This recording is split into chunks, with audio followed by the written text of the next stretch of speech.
ஜெய் ஸ்ரீராம்.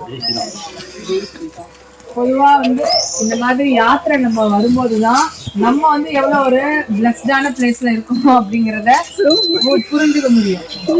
தமிழ்நாடு நம்ம south, especially சவுத்ல எல்லாமே, அதுலயும் தமிழ்நாட்டுல நம்ம வந்து எவ்வளவு ஒரு சொகுசான வாழ்க்கை வாழ்றோம் அப்படிங்கிறது இந்த மாதிரி ஏரியாவுக்கு வரும்போதுதான் புரியும். நம்ம ஊர்லயே குளிர் இருக்கு, ஆனா இந்த குளிர் கம்ப்ளீட்லி டிஃப்ரெண்ட். யாத்திரை வர்றதே வந்து நம்ம மனசை பக்குவப்படுத்துறதுக்கும் நம்ம உடலை தயார்படுத்திக்கிறதுக்கும் தான் வந்து யாத்திரை. நம்ம இப்ப ரூம்ல படுத்திருந்தோம் அப்படின்னா பனி கஷ்டமா தான் இருக்கு, ஆனா இது ஒரு அனுபவம் தான். வீட்டுல போய் உட்கார்ந்து இதை யோசிச்சு பாத்தீங்கன்னா இந்த அனுபவம் வந்து ரொம்ப இனிமையான அனுபவமா இருக்கும். இங்கேயும் மக்கள் வாழ்ந்துட்டு தானே இருக்காங்க. வரும்போது பார்த்துருப்பீங்க எவ்வளோ டெவலப்டே இல்லாத ஒரு பிளேஸ்ல மக்கள் எந்த விதமான ஒரு இதுமே இல்லாம அவ்வளோ ஒரு சந்தோஷமா அவங்க வாழ்க்கைய ஆரம்பிச்சுட்டு இருக்காங்க. அதனால எப்பயுமே நமக்கு இருக்கக்கூடிய பிளெஸ்ஸிங்ஸை நினைச்சு எப்பயுமே நம்ம சந்தோஷப்படுவோம். கடவுள் நம்மளை எப்பயுமே மேல மேல கூட்டிட்டு போயிட்டே தான் இருப்பாரு. நம்மளுக்கு இல்லைன்னு நினைச்சிட்டே இருந்தோம்னா எப்பயுமே இல்லாமே தான் போகும்.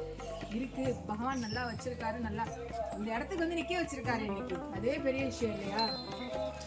இப்ப எங்கெங்கெல்லாம் வந்து விஷ்ணு இருக்காரோ அங்க நிச்சயமா சிவன் இருப்பாரு, எங்கெல்லாம் சிவன் இருக்காரோ அங்க நிச்சயமா எல்லாமே பார்ட் ஆஃப் கங்கா தான். ஒவ்வொரு ஊர்ல ஒரு பேர்ல இருக்காங்க. போய் உங்க முன்னோர்களை நினைச்சு பிரார்த்தனை பண்ணிட்டு புரோக்ஷனம் பண்ணிட்டு அங்க செம்பு கொண்டு வந்திருந்தீங்கன்னா அந்த தீர்த்தத்தை எடுத்துட்டு வந்து இந்த நந்திக்கு அபிஷேகம் பண்ணிட்டு உள்ள ஒரு சிவலிங்கம் இருக்காங்க, நதி உள்ள இருக்காங்க. உள்ளதான் இருக்காரு சிவன், வெளியே தெரிய மாட்டாரு, உள்ளதான் இருக்காரு, வெளியில விசிபிளா தெரிய மாட்டாரு. நம்மளோட பிப்ரவரி மாத யாத்திரையில இன்னைக்கு 2வது நாள்ல இருக்கோம். நைமிஷாரண்யத்துல கோமதி நதியில இருக்கோம். பாருங்க, இயற்கை எழில் கொஞ்சம் கூடிய ஒரு இடத்துல இருக்கோம். இந்த இடம் வந்து கோமதி நதி. கோமதி நதி வந்து நம்மளுக்கு நைமிஷாரண்யம் அங்க உள்ள சக்கர தீர்த்தம் பக்கத்துலயும் கோமதி நதி தான், இதுவும் கோமதி நதி தான். இந்த இடத்துல வந்து ருத்ரகுண்ட் சிவபெருமான் வந்து நதிக்குள்ள இருக்காரு. நைமிஷாரண்யம் வந்தீங்கன்னா இந்த இடத்த பார்க்காம போயிடாதீங்க.